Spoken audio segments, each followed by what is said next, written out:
वार्तिक प्रश्न। Number related word problems. किसी संख्या के 3 गुने और 12 का योग 72 है तो संख्या बताओ। तो क्या करें? संख्या x मान लेते हैं। माना कि संख्या x है।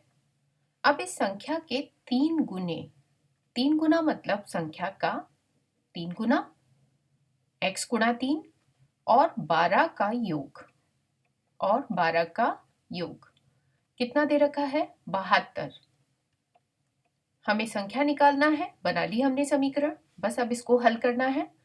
तो हमें चूंकि x चाहिए तो हम 3x को यहीं रखेंगे और पहले यहाँ गुणा भी है और यहाँ योग भी है, तो पहले हम योग करेंगे। तो योग के लिए हम +12 को पक्षांतर विधि से जब दाएं पक्ष में लेके जाएंगे तो वो -12 बन जाएगा। 3x बराबर 2 में से 2 0, 7 में से 1 गया 6। अब यहाँ ये गुणा में है तो जब पक्षांतर विधि करेंगे तो ये 60 के नीचे भाग में जाएगा, यानी कि x बराबर 60/3। 3 दूनी 6, 0, यानी कि हमारी संख्या क्या है? 20। आप जरा चेक कर लेते हैं, 20 का 3 गुना क्या होगा? 60, और उसमें 12 जोड़ेंगे तो क्या आएगा? 72। इसका मतलब हमने सही हल किया है। दूसरा प्रश्न देखते हैं। किसी संख्या के 1/4 में से 1 घटाने पर शेषफल 1 है तो संख्या बताओ। तो संख्या हमने क्या मान लिया? x है। अब x का 1/4 कर देते हैं, इसमें से हमें 1 घटाना है और ऐसा करने पर जो शेषफल है वो कितना आ रहा है? 1 ही आ रहा है। अब इस सवाल को कैसे करें? यहाँ भाग भी है, यहाँ ये भिन्न के रूप में रखा है, लेकिन यहाँ ये एक ही के रूप में रखा है, तो हम यहाँ पर ये कर सकते हैं कि पहले इस -1 को इधर ले जाएं। तो ये क्या बन गया? 1 गुणा x/4, यानी कि x/4 ही हो गया। और इस -1 को जब हम पक्षांतर विधि से इधर लेके जाएंगे तो वो प्लस में बदल गया। अब यहाँ x/4 बराबर 1 और 1 2 आ गया। क्रॉस मल्टीप्लिकेशन कर सकते हैं तो x बराबर 2 गुणा 4, यानी कि x बराबर 8 आ गया। अब जरा चेक करते हैं। संख्या का 1/4, तो संख्या 8 है, इसका 1/4 8/4 हुआ। क्या बन गया? 2। उसमें से 1 घटाने पर 1 घटा दिया, क्या आ गया? 1, जो कि शेषफल है। इसका मतलब हमने सही जवाब निकाला है। अगला देखते हैं। यदि दो क्रमागत संख्याओं का योगफल 7 है तो संख्याएं बताओ। क्रमागत संख्या क्या होती है? क्रमागत संख्या लगातार आने वाली संख्या है, जैसे 1 2 3 4, ये सब क्या है? क्रमागत संख्या है, क्रम में आने वाली संख्या, एक के बाद एक आने वाली संख्या। तो यहाँ पर दो क्रमागत संख्याओं का योगफल 7 है, तो हम क्या कर लें? हम मान लें कि मानो कि पहली संख्या x है, तो इसकी क्रमागत क्या होनी चाहिए? इसके जस्ट एक बाद वाली, यानी कि क्रमागत संख्या x+1 होनी चाहिए। हमें संख्या पता ही नहीं थी, इसलिए हमने क्या किया? संख्या x मान ली, तो उसकी अगली क्रमागत संख्या x+1 हो गई। तो ये जो इन दो क्रमागत संख्याओं का क्या दे रखा है? योगफल। तो x प्लस एक संख्या और इसकी क्रमागत संख्या x+1, इसका योगफल कितना दे रखा है? 7। तो क्या करें? यहाँ ये सजातीय पद है x और x, हम जोड़ सकते हैं।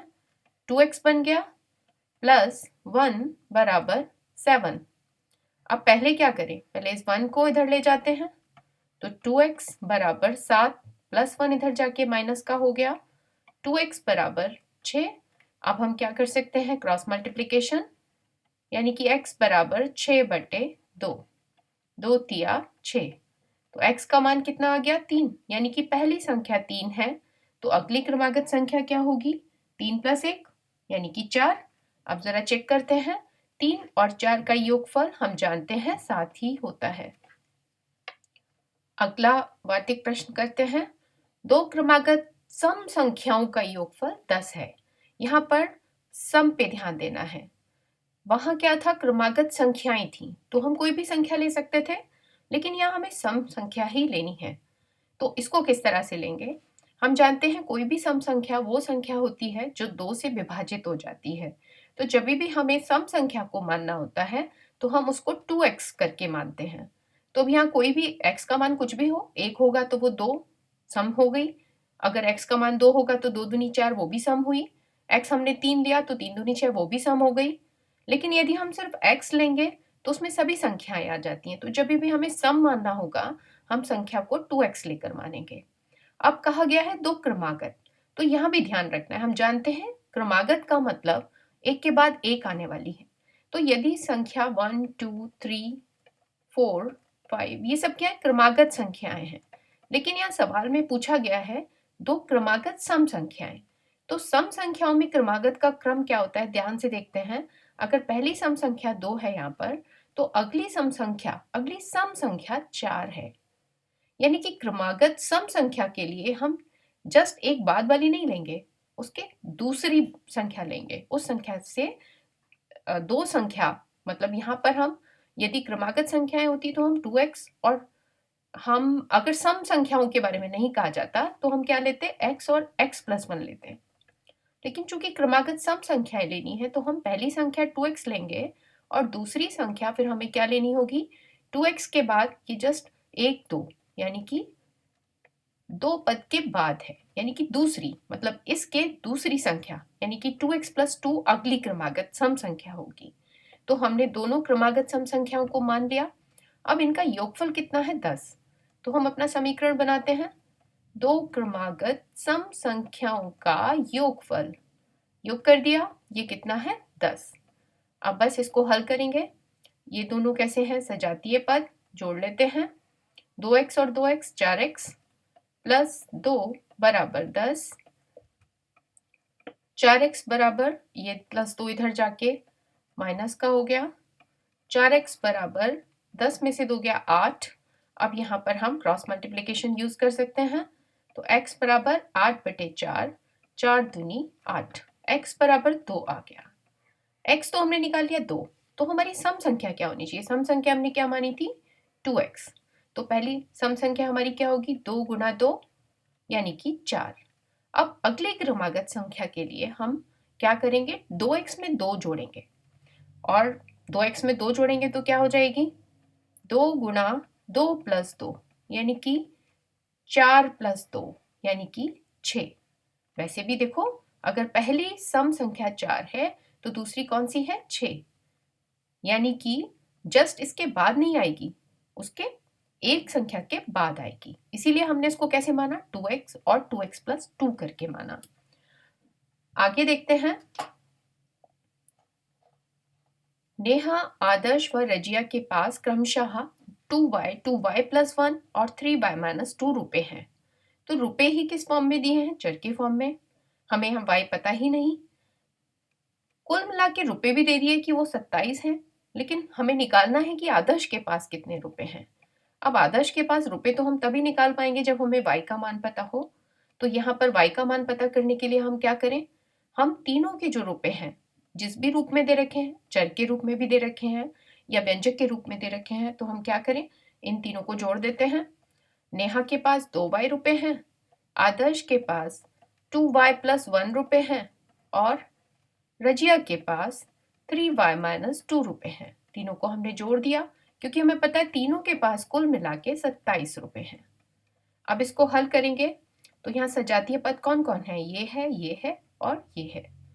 2y 4y हो गया, 4y और 3y 7y हो गया, प्लस का 1 और माइनस का 2 क्या बनेगा, -1 बराबर 27।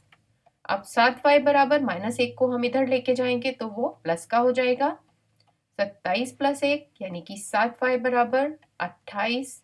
अब हम यहाँ कैंची का गुणन कर सकते हैं, 7 हमारा भाग में नीचे जाएगा, 28/7 यानी कि y का मान 7 चौक 28 यानी कि 4 आ गया। अब यदि हमें y मिल गया तो हम सबके रुपए निकाल सकते हैं। y मिल गया तो नेहा के पास कितने रुपए हैं, 2y यानी कि 2 गुना 4 यानी कि 8 रुपए तो नेहा के पास हैं। आदर्श के पास पूछे गए हैं तो आदर्श के पास रुपए कितने हो जाएंगे, 2y+1, y की जगह हम क्या करें, 2 डाल दें, 4 डाल दें, तो आदर्श के पास कितने रुपए हुए, 2 चौका 8 + 1 यानी कि 9 रुपए आदर्श के पास हैं। और अब इस तरीके से रजिया के पास कितने रुपए हैं, तीनों के रुपए निकाल के हम अपने सवाल को चेक भी कर सकते हैं। रजिया के पास 3y-2 रुपए हैं, तो यहाँ पर y की जगह हम क्या डाल दें, 4 डाल दें। तो रजिया के पास कितने रुपए हैं, 12-2, यानी कि 10 रुपए रजिया के पास हैं। तो जरा इन तीनों का सम करके देखते हैं, क्या 27 है। देखो 9 और 8 17 और 10 27 हो गया। इसका मतलब हमने अपना सवाल ठीक हल किया है। और इस तरह से हम नेहा, आदर्श, रजिया दोनों के पास अलग अलग कितने रुपए हैं, इसको हम अपना रेखीय समीकरण को सरल करके, पहले रेखीय समीकरण बनाएंगे, फिर उसको सरल करेंगे और हम इस तरह से कुछ भी निकाल सकते हैं।